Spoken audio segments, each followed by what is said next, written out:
Most of you don't know that coronavirus as a model of a pathogen was isolated in 1965. Coronavirus was identified in 1965 as one of the first infectious replicatable viral models that could be used to modify a series of other experiences of the human condition. It was isolated once upon a time associated with the common cold.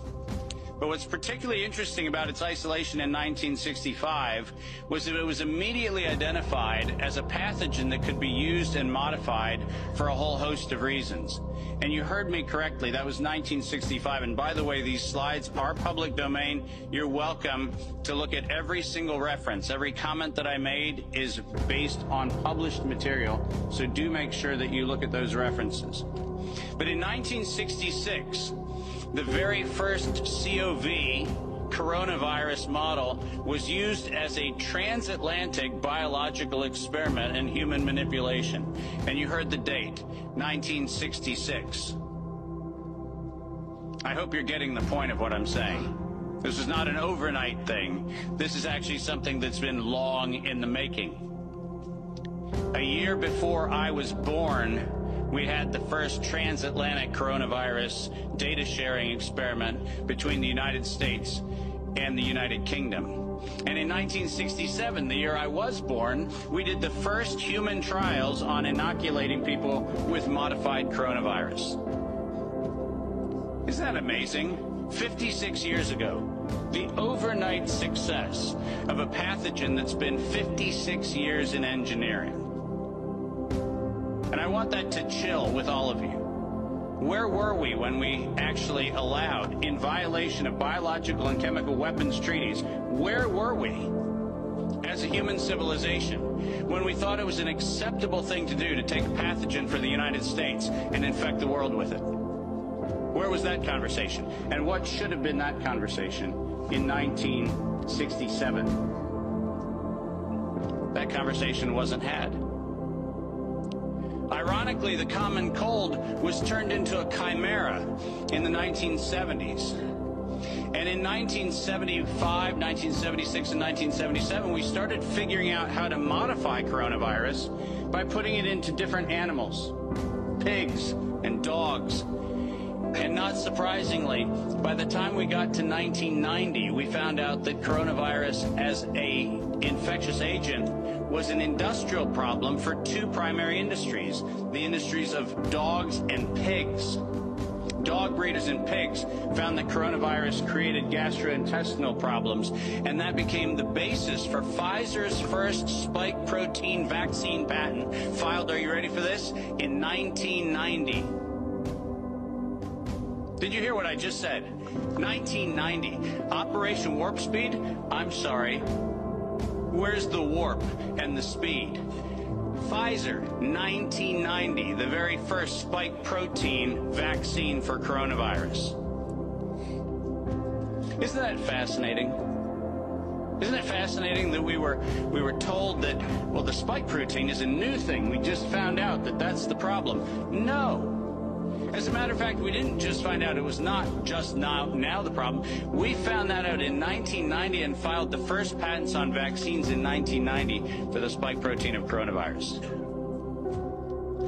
And who would have thought? Pfizer. Clearly the innocent organization that does nothing but promote human health. Clearly Pfizer. The organization that has not bought the votes in this chamber and in every chamber of every government around the world. Not that Pfizer. Certainly they wouldn't have had anything to do with this. But oh yes, they did. And in 1990 they found out that there was a problem with vaccines. They didn't work. You know why they didn't work? It turns out that coronavirus is a very malleable model. It transforms and it changes and it mutates over time. As a matter of fact, every publication on vaccines for coronavirus from 1990 until 2018, every single publication concluded that coronavirus escapes the vaccine impulse because it modifies and mutates too quickly for vaccines to be effective. And since 1990 to 2018, that is the published science, ladies and gentlemen. That's following the science. Following the science is their own indictment of their own programs that said it doesn't work. And there are thousands of publications to that effect, not a few hundred, and not paid for by pharmaceutical companies. These are publications that are independent scientific research that shows unequivocally, including efforts of the chimera modifications made by Ralph Baric and the University of North Carolina, Chapel Hill. All of them show vaccines do not work on coronavirus. That's the science. And that science has never been disputed. But then we had an interesting development in 2002. And this date is most important. Because in 2002, the University of North Carolina, Chapel Hill patented, and I quote, an infectious replication defective clone of coronavirus. Listen to those words, infectious replication defective. What does that phrase actually mean? For those of you not familiar with language, let me unpack it for you. Infectious replication defective means a weapon. It means something meant to target an individual, but not have collateral damage to other individuals. That's what infectious replication defective means. And that patent was filed in 2002 on work funded by NIAID's Anthony Fauci from 1999 to 2002. And that work, patented at the University of North Carolina, Chapel Hill, mysteriously preceded SARS 1.0 by a year. Dave, are you suggesting that SARS 1.0 wasn't from a wet market in Wuhan? Are you suggesting it might have come from a laboratory in the University of North Carolina, Chapel Hill? No, I'm not suggesting it. I'm telling you that's the facts. We engineered SARS. SARS is not a naturally occurring phenomenon.